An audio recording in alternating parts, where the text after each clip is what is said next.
I know this 2013 season was just another typical year for the Buffalo Bills in the eyes of the Bills fans, and I get that and I understand that. You finished 6-10 again, a mediocre record to say the least. You finished in last place in the division again. Again, something you've come very accustomed to if you're a Buffalo Bills fan. You missed out on the playoffs, obviously, again, and you haven't made it there since the 1999 season. And, as much as it's always referred to that lateral, that kickoff return for the touchdown, and they call it the Music City Miracle, I think Bills fans by now should learn to call it the Nashville Nightmare. If they haven't, that should be a part of the Buffalo Bills fan base's lexicon. It really should, because that seems to have cursed this organization for many different reasons. And you look at it, isn't it ironic again? The Buffalo Bills yet again have a top 10 pick. They're picking number 9 again, like they did a couple of years ago. They always seem to be in that position, don't they? Picking somewhere between like 8 and 12 or 13. That seems to be an MO of the Buffalo Bills. So I get where a lot of Bills fans will be very displeased with this season and disappointed and feeling like, oh man, it feels like more of the same old shit. But I want to inform Bills fans that things are looking up and that things could be ticking up for your organization very soon. That may come in 2014. It may not fully happen until 2015. But there are definitely some encouraging signs that would make you think that the Marone administration, so to speak, will be much more effective than the Duran one and the Gailey one, and so on and so forth. When you look at the Bills in 2013, you did see some things that I think would be encouraging for you going forward. EJ Manuel did show some promise. He did. And there were moments where his backup, Thaddeus Lewis, didn't play all that poorly either. Not great, but not all that poorly. And like I said, EJ Manuel, you took him in the first round. Ultimately, he's supposed to be the franchise player, and there were moments where he showed the capabilities of doing that. But part of being a franchise quarterback, and I talk about this all the time with the Chicago Bears when I knock on them for sticking by Jay Cutler and giving all this money to Jay Cutler. The number one most important thing that any franchise quarterback can do above all else is actually be able to answer the bell and play every single game, which is something that EJ Manuel failed to do in his rookie season. He kept getting knocked out by knee injuries, It's just sometimes that stuff happens, but ultimately the guy's got to stay healthy. But there were moments where I did see EJ Manuel show me some big time promise. He had you in position early in the year to beat the Patriots. He had you in position early in the year to beat the Browns before he went out with injury. There were moments where I saw EJ Manuel look like he could be a franchise quarterback for the Buffalo Bills, which is something that organization has desperately needed for a good number of years. Under Marone, you went to a much more physical type of run first offense, and it definitely seemed to pay off a little bit. Both Fred Jackson and C.J. Spiller had very, very nice years. A nice two headed running back attack for the Buffalo Bills, no question. You flip over to the defensive side of the ball. Mario Williams actually played like you would expect a Mario Williams, $100 million man, to play. He played much better. He played at a Pro Bowl level this year, as did defensive lineman Kyle Williams. You talk about a nice revelation and a big, pleasant surprise. Kyle Williams would definitely fit into that category, as would offseason trade acquisition Jerry Hughes, a guy who was a bit of a disappointment in Indianapolis. He comes into the Bills scheme, seems to fit very well, and finishes with double-digit sacks.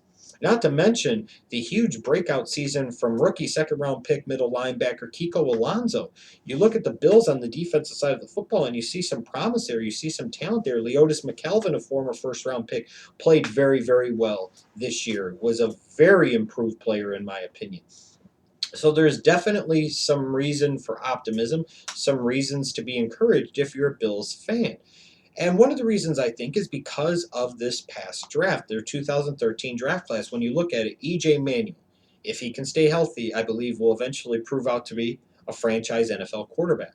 Their two second-round picks, Kiko Alonso, was a stud as a rookie, an absolute stud, a beast in the middle of that defense, a tackling machine, a playmaking machine, a turnover forcing machine. Their other second-round pick, Robert Woods, He had moments, where he played very well. I think he played a lot better when he had EJ Manuel throwing him the football, but Robert Woods has got to stay healthy too. Marquise Goodwin, their third round pick out of Texas, he showed some capabilities and ability to be that kind of vertical down the field number 3 wide receiver that I think most NFL offensives need.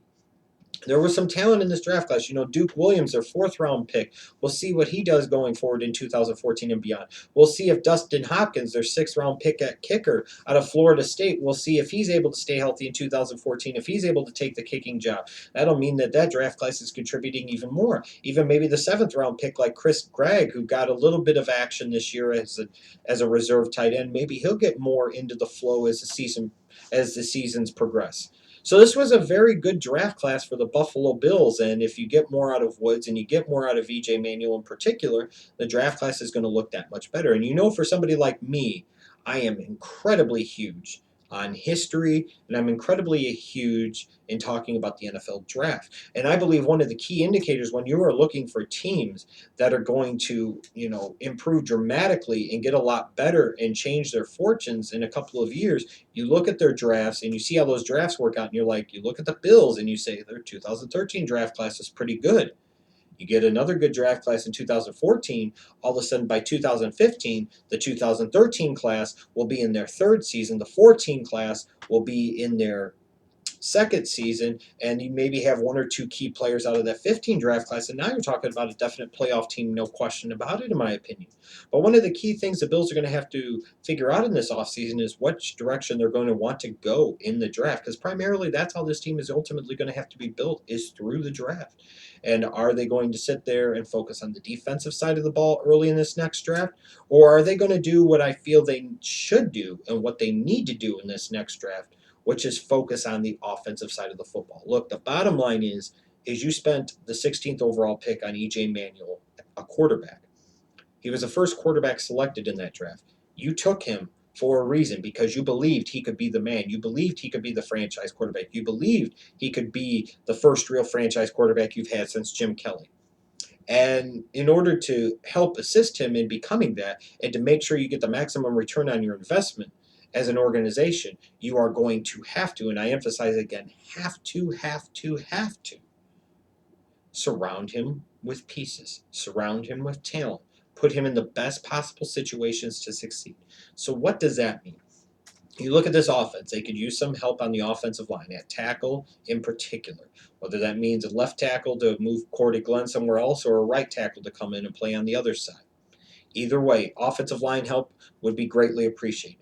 They could use another tight end that could really create some mismatches. Whereas Scott Chandler had a nice year, and he established himself as at least a somewhat reliable pass catching weapon in that Bills offense. I think you would like to have ultimately somebody at tight end position, a second tight end maybe, that's more explosive, that you could line up all over the place, that could create all types of mismatches and matchup nightmares for opposing defenses. That's the trend in the NFL, and that's where a lot of the good NFL organizations and teams realize they need to go. They need to go in that direction of having two viable tight ends, and the Bills need to follow suit. And then you look at the wide receiver position. Are they going to keep Stevie Johnson, or are they going to cut him because he has a relatively big cap number and he can't stay healthy? If you're going to go with just Robert Woods and Marquise Goodwin, you need to bring in a big-time physical playmaking receiver, a guy that can be counted on to be a go-to target for E.J. Manuel. You could use another guy that you could line up all over the place in the slot on the outside that could do all types of things. It's kind of unfortunate that they weren't able to keep Derek Rogers, because I thought potentially he could have been that type of guy for them, and he may eventually become that type of guy for the Indianapolis Colts. It's a shame. Doesn't work out sometimes, whatever the case might be. But for the Bills in this upcoming draft, I know there's going to be a lot of mock drafts talking about them taking a defensive player, maybe Khalil Mack out of Buffalo, and he definitely would be a nice fit, and he definitely would be a big playmaker for them, no question. I just wonder if that's ultimately the right way to go. Your defense already has some nice pieces in place, already has some talent in place. Ultimately, you took E.J. Manuel to make him the face of your franchise, to become that franchise quarterback that could lead you back to the playoffs, potentially someday maybe lead you to the promised land. If you want to get the most out of him and you want to ensure you've done everything you can to make that possible, you must surround him with help. You must get him help on that offensive line. You must get him another weapon at tight end. You must get him some weapons at wide receiver in this next NFL draft. If the Bills do that and they hit on some players again like they did in 2013, then this is a Bills organization that is definitely going to be trending and ticking upward heading into 2014, 2015, and beyond. Rest assured, Bills fans, things can get a lot better. And based off of what I've seen through this past year, things are going to get a lot better for you.